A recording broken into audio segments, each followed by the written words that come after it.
Assalamualaikum warahmatullahi wabarakatuh. Alhamdulillahi rabbil alamin wa bihi nasta'inu ala umurid dunya waddin. Wassalatu wassalamu ala asyrafil anbiya'i wal mursalin sayyidina Muhammadin wa ala alihi wa sahbihi ajma'in, amma ba'du. Rabbi shrah li sadri wa yassir li amri wahlul 'uqdatam min lisani yafqahu qawli. Ya Fattahu ya Alim, ya Fattahu ya Alim, ya Fattahu ya Alim. Bismillahirrahmanirrahim. Qala al-mu'allifu hafizahullahu wa nafa'ana bi ulumihi fi daraini, amin ya Allah ya rabbal alamin. Al-hikmatu minal haidi, hikmah dari haid. Untuk pelajaran kali ini kita akan melanjutkan kajian al-ibanah wal ifadhah, membahas tentang hikmah dari haid. I'lam, ketahuilah, wafaqaniyallahu wa iyyaka, semoga Allah memberikan pertolongannya atau memberikan taufiknya kepadaku dan kepadamu. Annal haidha syai'un katabahul khaliqu jalla jalaluhu wa ta'alat azamatuhu ala banati Adam ikhtibaran wa ibtila'an wa imtihanan. Sesungguhnya haid itu adalah sesuatu yang telah digariskan atau telah dipastikan atau telah ditakdirkan oleh Sang Maha Pencipta, oleh Allah Subhanahu wa taala yang maha besar kemuliaannya, yang maha tinggi keagungannya kepada anak perempuan Adam sebagai bentuk ujian, sebagai bentuk cobaan, sebagai bentuk pembelajaran. Wa qad thabata fi shahihi an Aisyah radhiyallahu anha qalat qala Rasulullah sallallahu alaihi wasallam fil haidi inna hadza amrun katabahullahu ala banati Adam. Dan telah ditetapkan di dalam Sahih Bukhari dari Siti Aisyah radhiyallahu anha, berkata Rasulullah sallallahu alaihi wasallam kepada Siti Aisyah. Waktu itu Siti Aisyah, jadi Siti Aisyah sedang mengerjakan ibadah haji bersama baginda Nabi. Pada saat itu ternyata Siti Aisyah mengalami haid. Dan Siti Aisyah menangis bersedih karena tidak bisa melanjutkan ibadah haji dengan sempurna. Nah, memang pasti kalau merasa sedih, apalagi kalau untuk kita ya orang Indonesia yang jauh-jauh ke Mekah untuk beribadah haji dan di sana mengalami haid, tentunya mungkin rasa sedih ada, dan ini pun dialami oleh Siti Aisyah. Pada saat itu baginda Nabi menenangkan dan mengatakan inna hadza amrun katabahullahu ala banati Adam. Sesungguhnya ini adalah perkara yang telah ditakdirkan oleh Allah kepada anak perempuan Adam. Ini sudah takdir, jadi harus diterima dengan lapang dada gitu. Dan ini hikmahnya sebagai bentuk cobaan, ujian kepada kita para wanita, apakah kita bisa melaluinya atau tidak. Dan pada saat itu kata baginda Nabi, lakukan semua ibadah dalam ibadah haji, tuntaskan kecuali tawaf di Baitullah, karena memang tawaf itu harus suci dari haid dan nifas. Tawaf itu semartabat dengan sholat, jadi harus dalam keadaan suci dari haid dan nifas. Sehingga kalau mau tawaf harus menunggu nifasnya selesai dulu. Bagaimana untuk para wanita zaman sekarang, misalkan ini terjadi ketika ibadah haji ternyata mengalami haid. Nah, apakah boleh minum obat menghentikan darah haid? Nah, itu diperbolehkan. Dan bagaimana kalau sampai darahnya berhenti? Nah, itu masalah darah berhenti, atau misalkan yang tadinya tidak pernah keluar darah haid justru minum obat jadi keluar darah. Nah, hukum fikih tidak dipengaruhi oleh masalah minum obatnya.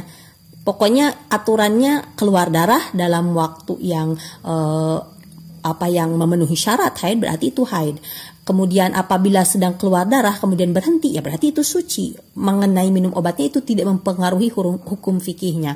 Dan itu diperbolehkan selama memang tidak membahayakan kepada kondisi kesehatan wanita yang meminum obat tersebut. Dan ada baiknya dikonsultasikan dulu ke dokter atau ke bidan, karena mereka yang ahli dalam hal ini. Lalu sebenarnya contoh realnya hikmah dari haid itu apa? Nah, hikmahnya ketika seorang wanita bisa menjalani haid dengan ikhlas, tentunya ia akan mendapatkan pahala dari Allah Subhanahu wa taala. Karena memang haid itu sesuatu yang berat. Haid itu ketika keluar darahnya itu biasanya wanita akan mengalami sakit kepala, mengalami pusing, sakit perut.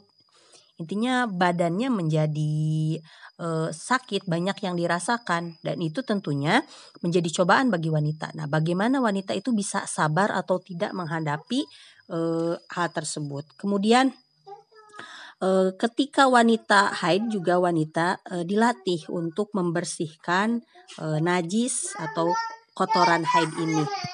Karena sebenarnya wanita memang dituntut untuk bisa cekatan dalam bersih-bersih. Ini latihan untuk nantinya setelah berumah tangga, untuk mengurus keluarga dan juga suami. Nah, kemudian ini yang paling penting. Ini untuk melatih wanita dalam hal mengelola hatinya, mengelola niatnya ketika sedang haid. Karena sebenarnya haid itu adalah ladang pahala sebenarnya. Ketika wanita mengalami haid, wanita diperintahkan untuk menjauhi sholat, tidak boleh melaksanakan sholat, tidak boleh melaksanakan puasa. Nah, diharamkan puasa, sholat, dan ibadah yang lainnya kepada wanita haid. Dan itu telah ditentukan, telah ditetapkan oleh Allah Subhanahu wa Ta'ala. Nah, bagaimana ketika wanita sedang haid ini, ketika tidak sholat dan dia meninggalkan sholat niatnya ini? Nah, ini yang sering terlupakan oleh para wanita. Haram sholat bagi wanita berarti ketika wanita mengerjakan sholat dia justru berdosa, dan ketika meninggalkan sholat dia justru mendapat pahala. Dengan ketentuan dia meninggalkan sholatnya itu memang karena dia menjalankan perintah Allah. Karena dia turut dan juga tunduk pada aturan Allah. Kalau misalkan dia meninggalkan sholatnya itu karena memang sebenarnya dia itu malas, karena sebenarnya dia itu tidak mau sholat, cuma berbarengan dengan kondisi dia haid. Dia memang biasanya gak sholat dan kemudian dia pada saat itu haid dan dia gak sholat ketika haid. Tapi bukan karena menuruti perintah Allah untuk meninggalkan sholat ketika haid. Nah, ini tidak akan mendatangkan pahala. Karena memang dalam meninggalkan kemaksiatan itu untuk hasil yang dimaksud itu tidak perlu niat.